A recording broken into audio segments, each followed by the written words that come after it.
Hi, this is Matt Cromer, and welcome to Possibilities for Disabilities. Today we have a special guest here with me today, Erica Busch. She is the Director of Adult Day Services for Easterseals Redwood. Hello, thank you for having me, Matt. I'm happy to be here today. Thanks, Erica. It's good to have you on the air. Thank you. So you and I, Erica, go like a long way back. Could you tell our listeners how long has it been since you and I first met? Yes, we do have a wonderful history. I met you probably about 15 or 16 years ago. You were participating in a program that we had at the time known as the Explorers, and I was your service coordinator. So, you and I have some history there, and it is a pleasure to get a chance to sit down at the table and talk to you. And I'm so proud of you. Your new radio show we've come a long way. We used to talk about this years ago, and so I'm so proud of you, and I'm so happy to be here with you today. Thanks, Erica. Man, can't believe it's been 15 years, 2010. I think it was like the day after Martin Luther King Day I started. Yes, it was. When we were over on a Ross Plain. Yes. I don't think that building exists anymore. No, it does not. It's been torn down recently. But we had some great memories in there, didn't we? Oh, yes, we did. I understand, Erica, that you're the director of Adult Day Services. Can you explain to our listeners what you do? Sure, yes. It's actually a pretty cool role because I get to provide support to the program managers. I work with Bree and Beth, who are currently managing our adult day services, both facility-based and community-based. So I get to support them in their role as far as helping them develop staff and monitor program engagement. But there's another side to the role where I also get to support our Vice President, Aaron, as we continue to work on strategic planning for the program, monitoring the budget, and looking to the future to see how we can better engage with the community that we serve. That's pretty cool, Erica, as opposed to the case manager position you had 15 years ago. Yes, I've held several titles here with the agency, and they've all been very rewarding and very fulfilling. But I'm very blessed to be in the position that I'm in today, and I've had the opportunity to work with some amazing people along the way. That's pretty cool, Erica. I was wondering if you could give our listeners an overview, so to speak, of what Easterseals Redwood does. Sure. So Easterseals Redwood, we work with three different groups of people in the community that we look to serve.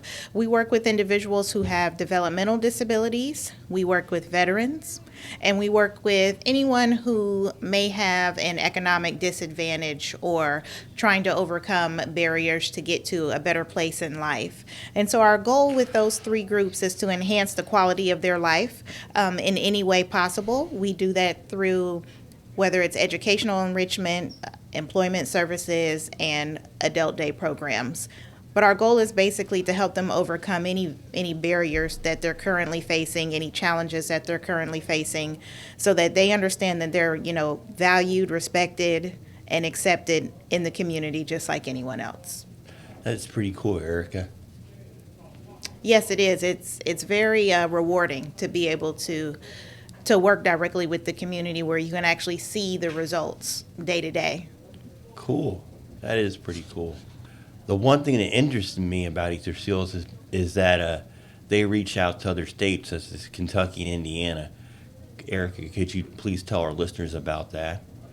Yes, absolutely. So our goal is to try to provide services in the tri-state area in Ohio, Kentucky, and soon to be, I believe, going into Indiana. The goal is to reach people with services that they do not have access to currently. And so we understand that each state, Kentucky and Ohio are very different, but the goal is to get services across the river as often as possible to make things accessible to families when sometimes we may be their only option. So what's unique about Easterseals is that we are large enough to reach into areas that sometimes smaller organizations are not able to get to. Oh, okay, that's cool. I heard that Easterseals has this biggest night of the year. Could you tell our listeners about that and what kind of like things like they achieve this big night thing or whatever it is, Erica? Yes, absolutely. So our Brighter Futures celebration, it's a wonderful event. It's one of our fundraisers that we host annually. But that night is to honor and celebrate the individuals that we have served who have overcome barriers to get to their current place in life. You know, sometimes people just need assistance getting to where they want to be. And that's what we're here for. And what we try to do is take time to celebrate those accomplishments.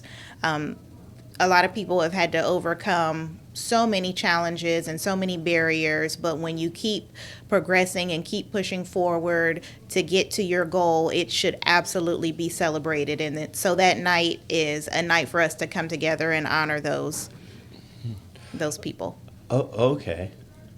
Erica, could you please tell our listeners if they're interested, who would they contact? And Absolutely. If we have anyone listening who is open to attending the event, either just to enjoy an evening of celebration or possibly interested in sponsorships, you can reach out to Samantha Shattuck.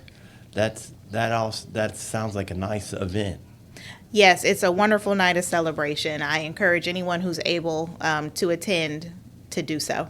Erica, could you tell our listeners like recent ways our people has advocated for like different like disabilities in that local area? Yes, absolutely. Something that we have going on right now that's very exciting. Easterseals Redwood is currently working with Ohio legislators to try to pass a bill that would allow for families in Ohio to have medical child care. So that is something that is currently not offered in Ohio right now. So families who might be working or and have a child who might be medically fragile. Sometimes those children are not able to go to a daycare center with typically developing children. And so what we're trying to do is bring medical child care to Ohio so that parents are still able to work and continue to proceed with their careers, knowing that their child who might need medical services while in daycare is in good hands. We're currently offering that program in Kentucky, and our hopes is to bring it over to Ohio. And we're almost there. We're really close. Oh, that's pretty cool, Erica. Yes. That is pretty cool. Looks like I guess I don't have anything else for you, Erica. Thanks for coming on today, and I just want to thank everybody for listening to Possibilities for Disabilities. Stay tuned for my next guest on my next episode. Thank you for having me. Have a good day. Have a good day, listeners, and thanks for listening.